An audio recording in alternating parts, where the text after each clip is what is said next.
Thank you, Mr. Speaker. It's, I think, somewhat ironic or perhaps even meant that I rise tonight on the stroke of midnight to talk about the most important issue facing our country and the planet, and this House hears it so very rarely discussed, and that's the climate crisis. I rise tonight to pursue a question I asked of the Prime Minister on February 26th, but there's something about the stroke of midnight that put me in mind of where we are as a human population on this planet right now. It reminded me of the doomsday clock, which is a tradition started in 1945, a way of awakening humanity to the threat of the mutually assured destruction of the insanity of the arms buildup. It was created, the doomsday clock was created as a mechanism for global awareness by a group of scientists at the University of Chicago. And in recent years, they have added into that question of how close is the minute hand to the moment of midnight and a global apocalypse. And they've now been taking into account the climate crisis, the buildup of global greenhouse gases, and the failure of humanity to act.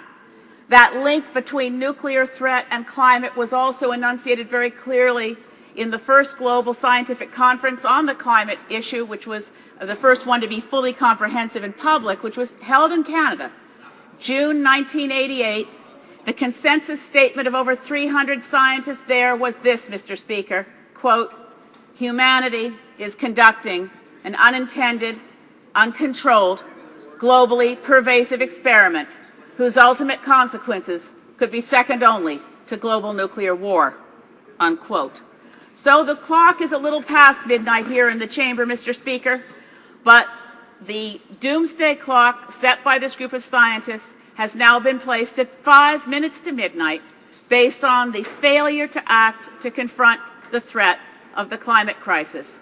And no country bears that failure more shamefully, nor do its first ministers go forward and bear it, as the Minister of Environment said, a badge of honor, that we fail and that we're singled out for our contempt for multilateralism and the importance to future generations and our own kids. We're not talking 7 generations out, Mr. Speaker. We're talking our own kids.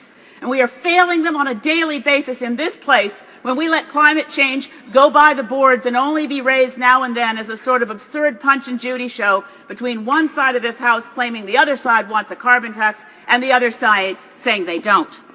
Well, Mr. Speaker, in relation to that 5 minutes to midnight, in the last few weeks, the world scientists have reported that the global chemistry of the atmosphere has been changed to where we're now over 400 parts per million concentration of greenhouse gases. Now that, Mr. Speaker, is not a temporary situation. That is, in fact, a statement of concentration which will take centuries to change, because every time we emit carbon dioxide, it lasts in the atmosphere 100 years, and a statement of concentration is a statement of a new balance in the atmosphere, but one that continues to rise. We know we must avoid 2 degrees Celsius. To do that, back in Copenhagen in 2009, this government took on board a target that they knew at the time was too weak to avoid 2 degrees. The Intergovernmental Panel on Climate Change said the collectivity of Copenhagen targets was too weak to avoid 2 degrees.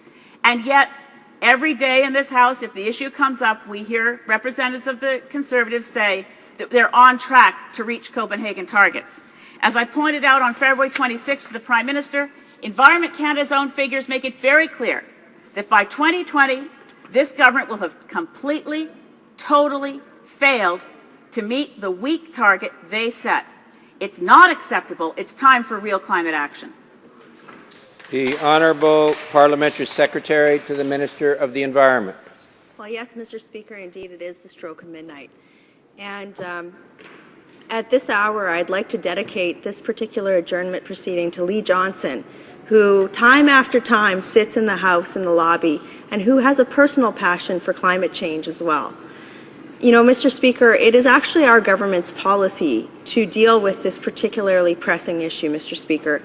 And because this is such an important issue for Canadians and indeed the global community, I find it very difficult to believe that my colleague opposite would treat this issue with such glibness as to compare our country, Canada, a great nation, to one which is ruled with a dictatorship, which is North Korea. This is such an important issue that I firmly believe that we should not be comparing our country's progress in this issue, our country's international leadership, to a country which frankly has an abysmal record of environmental denigration. And over the last 2 years, Mr. Speaker, as I've stood here in the House of Commons and tried to promote a positive debate in this, the one thing that I've found over and over again is the hyperbole that has come from the opposition ranks has been exceptionally disappointing.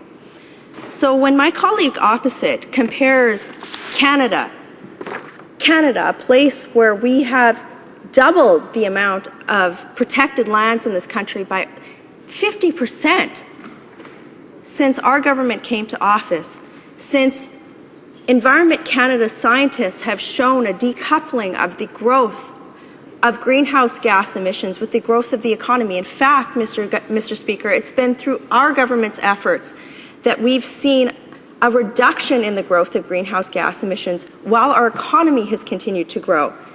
To be so disrespectful to our country's record, to call our country North Korea, I just find is disrespectful to the environmental debate in whole. You know, Mr. Speaker, I have been long looking forward to this particular adjournment proceedings because when you look at North Korea's environmental record, internationally renowned scientists have compared it to the landscape is just basically dead. It's a difficult condition to live in or to survive. This is Dutch soil scientist Joris van der Kamp. They don't have trees to hold soil. When it rains, the soil washes into the river. Landslides occur and rivers flood. It triggers a really serious disaster. You know, Mr. Speaker, why can we not have appropriate debate in this place? This is a place where we should respect one another. To compare our country to North Korea is one that just debases the value of the debate that we have in this House. When over time, and certainly through our government's efforts, such as reducing greenhouse gases through regulations in the light-duty passenger vehicle sector, which will see a reduction in cost savings to Canadians, through the outright banning of traditional coal-fired electricity production, Mr. Speaker. This is the first international leadership that has been shown in this area. This is something we should stand up and be proud of as Canadians, but rather we have hyperbole. We compare our country to North Korea, and I will not stand for that. My constituents will not stand for that, Mr. Speaker. And I certainly hope that my colleague opposite will value this debate, will value the issue of climate change enough to have appropriate debate in here, to ask me about how we can measure greenhouse gas emission reductions and ensure that we have economic growth. I certainly hope from her that we will see this appropriate debate rather than hyperbole in the future. The honourable member for Sandwich Gulf Islands. Well, I'm astonished that the parliamentary secretary thinks that the consensus statement of the world scientists gathered in Canada at a conference opened by Prime Minister Brian Mulroney constitutes hyperbole. When we look at the statements from from our Minister of Natural Resources recently, where he said, quote, an end to the use of fossil fuels would have dire, if not catastrophic, global economic and social consequences, we have to wonder if he's looked at any of the science or understands it at all. In fact, he quotes often from the International Energy Agency, in fact, in that same paragraph I just cited, but never quotes this. And I asked the Parliamentary Secretary, would she say this is hyperbole? The same report, cited over and over again by our Minister of Natural Resources, claiming to say that fossil fuels will be used well into the future, says this, quote, no more than 1/3 of proven reserves of fossil fuels can be consumed prior to 2050 if the world is to avoid 2 degrees Celsius. That is her government's target, to avoid 2 degrees Celsius. The global experts in the International Energy Agency say clearly 2/3 of all known reserves have to stay in the ground. That's not hyperbole, that's the facts. Honourable Parliamentary Secretary. My colleague opposite did not retract her statement. Comparing Canada to North Korea, this is wrong and disrespectful of the debate on climate change in our country. Fact, Mr. Speaker, we're the first country to outright ban traditional coal-fired power electricity generation. This is something we should be proud of, Mr. Speaker.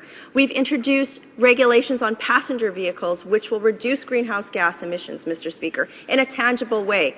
We are working with the oil and gas sector to ensure that we have regulations that reduce greenhouse gas emissions in that sector while ensuring that this key economic driver of our country continues to grow and ensure that we have jobs for all Canadians. I have not once heard her talk about the need to balance economic growth with environmental stewardship. I, for one, Mr. Speaker, feel that this is something we can achieve as Canadians.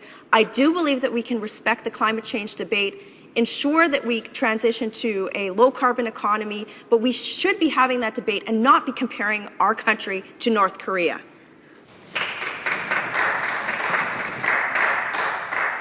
Mark.